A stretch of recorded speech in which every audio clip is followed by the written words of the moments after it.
Hi, welcome to Xkweesit.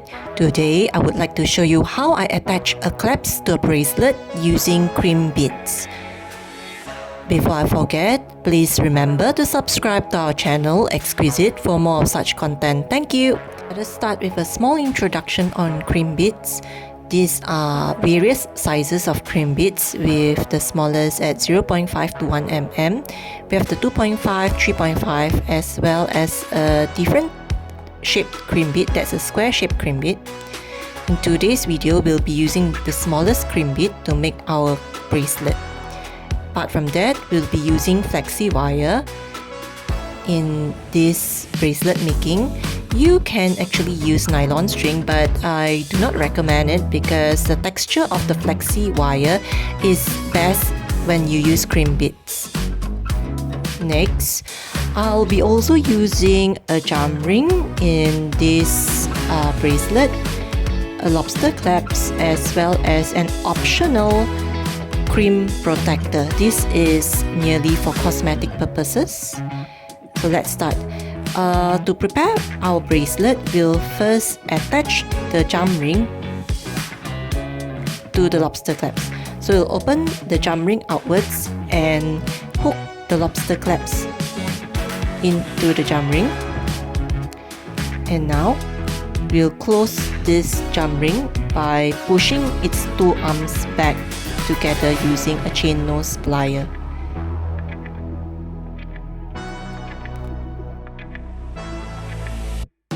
We'll then set this aside first.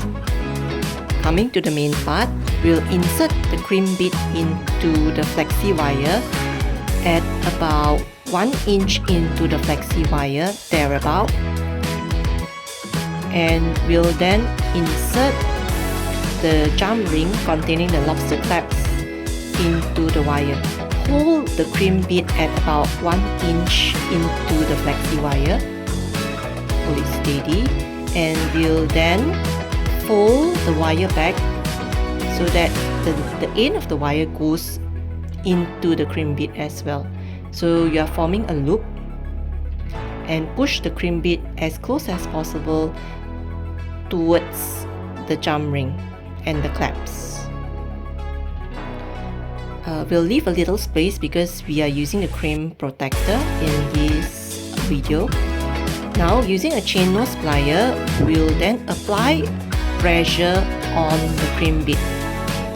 So I'll change my hand because I'm a right-hander. I'll hold these clasps in my left, and I'll use my right hand to hold the pliers, and I'll apply pressure on this Crimp bead as hard as possible.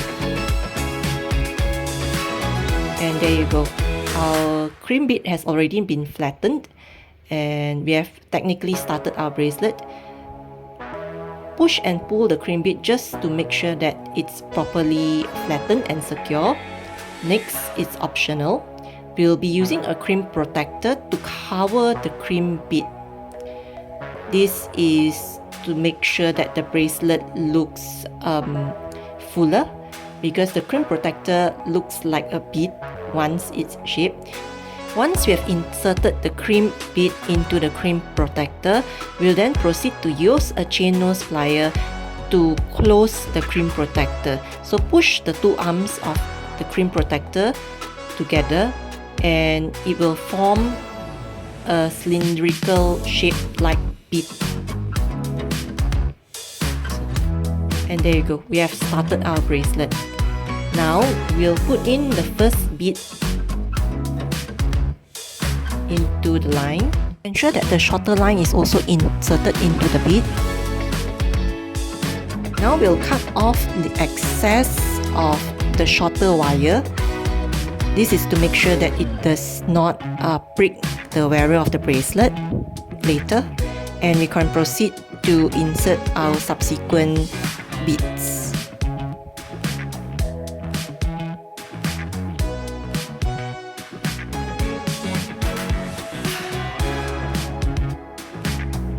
If you find this video useful, please do subscribe. Thank you for watching.